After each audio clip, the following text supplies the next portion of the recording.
زي ما سمعتوا كده غيرت الرخام بسبب غسالة الأطباق. ده منظر المطبخ بعد ما غسلت الأطباق ركبتها. طبعا الحوض كان في النص، والمكان الغسالة ده كان فيه ضلفتين تانيين من المطبخ، شلتهم ونقلت الحوض للجنب، فعشان كده قطعت الرخامة ولحمتها الجزء التاني اللي هو عشان تبقى فوق غسالة الأطباق. وبصراحة من ساعة ما عملتها والمنظر مش حلو قوي، وما كنتش عايزة اتكلف ان انا اجيب رخام جديد. وده الجزء التاني بتاع الرخامة كانت كبيرة جدا ان هي تطلع، فعشان كده قسموها بالنص. بس بعد فترة من الاستخدام الرخام ريح عن بعضه، فبدأ يبقى فيه فاصل كمان في الرخام، وكان بيضايقني جدا وقت التصوير. فعايزة اقول لكم ان انا حولت الرخام وغيرت الرخام بتاع المطبخ كامل بأقل تكلفة في مصر. حرفيا المطبخ بقى حاجة تانية خالص، انا ما كنتش متخيلة المنظر هيبقى تحفة كده. عايزة اقول لكم يعتبر ما تكلفتش اي حاجة مقارنة بسعر ان انا اشتري رخام جديد.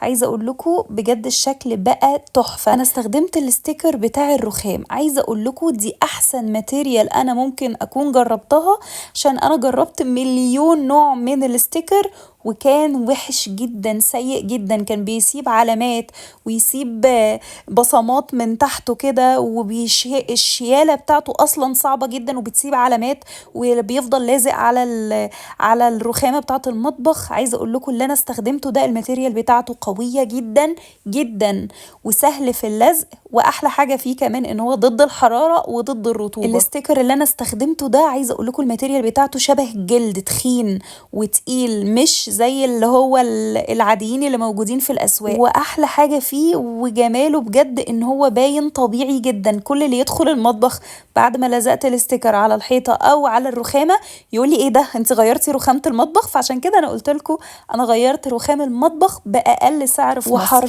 وحرفيا نفسيتي اتحسنت يعني مليون في المية. تعالوا اقول لكم بقى عملت ايه. اول حاجة خالص لازم نغسل كويس قوي الرخام، وما يبقاش فيه اي فتافيت ولا اي حاجة لازقة عليه، عشان يبقى السطح ناعم معايا اللي هنلزق عليه.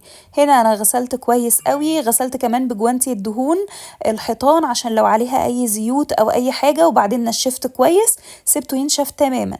وهنا طبعا لازم هشيل الوش بتاع الكهرباء الخارجي بس، اللي هو البني بس ده هشيله وهسيبه على جنب، عشان لما اجي الزق بتاع الحيطة بتاع الجدران الستيكر بتاع الجدران ما يبقاش الشكل وحش، لا عايزة اركب عليه الوش فيبقى الشكل احلى.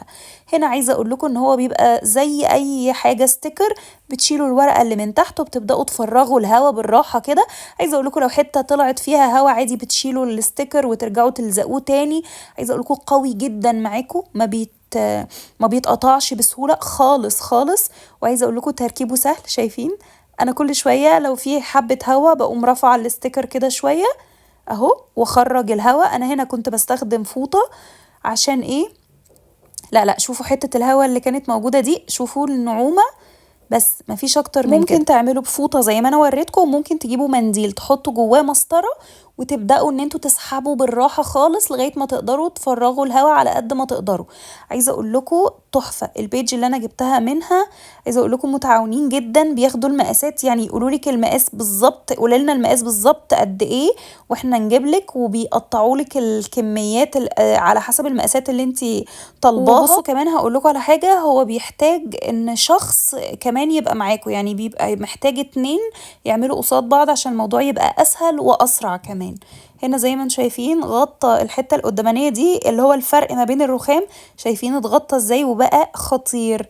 هنا انا فرغت باقي كل الهواء اللي موجود على قد ما اقدر. واهم حاجة بقى الدقة في الشغل. هنا زي ما انتم شايفين كده الحرف بتاع الرخامة بالمسطرة كده ببدأ امشي عليه واحدة واحدة، واقوم عاملة اللي هي التانية اللي في الرخامة من تحت زي ما انتم شايفين كده. وما تقلقوش مش بيفك، يعني مش بعد كام استخدام مدة استخدام يعني تلاقوه فك بقى وتشال من على الرخامة، لا ما بيفكش الا اذا انتوا شدتوه وطلعتوه بايديكم. وعايزة اقول لكم على حاجة، لما بتيجوا تشيلوه ما بيسيبش اي اثر تحت على الرخامة، يعني مش هيبوظ لكم لا الرخام ولا الحيطة ولا اي حاجة.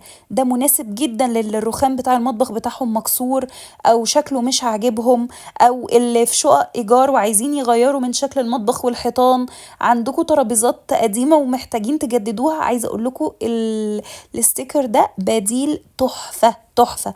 عايزة اقول لكم كمان عندهم الوان وانواع كتير جدا جدا، برنتات مختلفة، يعني طباعة مختلفة، اي شكل ممكن ان انتوا تكونوا محتاجينه هم بيقدروا ينفذوه لكم. وبيبقى عندهم اصلا تنوع رهيب في كل حاجة ممكن تختاروها، سواء رخام المطبخ او رخام او قصدي الحيطان.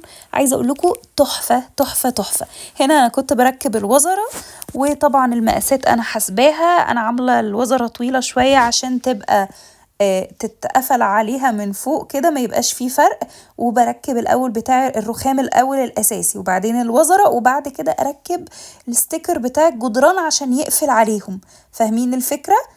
شايفين بيتشال بسهولة جدا، وبرجع الزقه تاني. انا هنا كنت لقيت شوية هوا فحبيت ان انا افرغهم كويس، بس مفيش اكتر من كده ولا اسرع من كده. هنا اهو بالمسطرة انا قاعدة اتكلم بس انتوا اكيد شايفين الوضع. يعني بعد ما طبعا خلصت الوزر كله بدأت ان انا الزق اللي هو الستيكر بتاع الجدران، زي ما انتوا شايفين كده بيطلع بسهولة وبيتفك بسهولة جدا جدا جدا، مفيش حاجة. يعني شايفين التخن بتاع الستيكر عامل ازاي؟ ما هوش من الحاجات الخفيفة ولا اللي هي ظهرها بيبقى سيلفر دي وبتسيب اثر بقى على الحيطان. بصوا بهدلت السنين. شايفين هنا بكتر بدأت ان انا افرغ مكان اللي هي مفاتيح الكهرباء عشان بعد كده اركب عليها الوش تاني بسهولة جدا. اهم حاجة بس اضغطه كويس وبس. انا كده خلصت كل بقى المطبخ بنفس الطريقة بنفس النظام، وادي النتيجة النهائية. عايزة اقول لكم انا منبهرة بجد، انا مبسوطة جدا. اي حد بيدخل المطبخ زي ما قلت لكم بينبهر بالجمال. والله كل اللي يدخل المطبخ يقول لي ايه ده، انت غيرتي رخام المطبخ؟ يعني الموضوع بجد بجد مش باين خالص خالص ان هو ستيكر، حاجة البرنت والطبعة بتاعته حقيقية. انا عندي الرخام زيه بالظبط، هوريكم الصورة بتاعته دلوقتي. واحلى حاجة ان هو خفى الخط الفاصل ما بين الرخامتين اللي كان موجود هنا، ودي نتيجة بالنسبة لي مرضية 1,000,000%. هنا ده الرخام اللي بقولكوا عليه، رخام ترابيزة الانتريه عندي زيه بالظبط، مفيش فرق ما بينهم خالص. طبعا انا كنت فكيت اللي بنعلق عليها المجات دي وركبتها تاني بعد ما عملتها. هنا ماسورة الغاز عملتها بنفس الستيكر بتاع الحيطة عشان تبقى متدارية، وداريتها في الاخر بديكورات. وده الشكل النهائي. حطيت شوية ديكورات بقى، ظبطت الرخامة. وعايزة اقول لكم في الاستخدام تحفة ضد الحرارة ضد المية. هوريكم دلوقتي اختبار الحرارة. انا حطيت عليه صينية بطاطس بالفراخ طالعة من الفرن عمالة تبقبق. عايزة اقول لكم تحفة تحفة تحفة، ما جرالوش اي حاجة عشان انا كنت خايفة ومرعوبة من الموضوع ده. وعايزة اقول لكم بعد استخدام ومرمطة كتير جدا وتجربة، عايزة اقول لكم ده احسن واحلى اختيار انا عملته واحلى قرار انا اخدته. لو عايزين انزل لكم فيديو عن غسالة الاطباق وايه الاخبار بتاعتها بعد استخدام اكتر من 2 سنين وايه كمان مميزاتها وعيوبها، اكتبولي في الكومنتات انزل لكم فيديو على طول. انا جبت ستيكر الرخام وستيكر الحوائط من الصفحة دي. باي.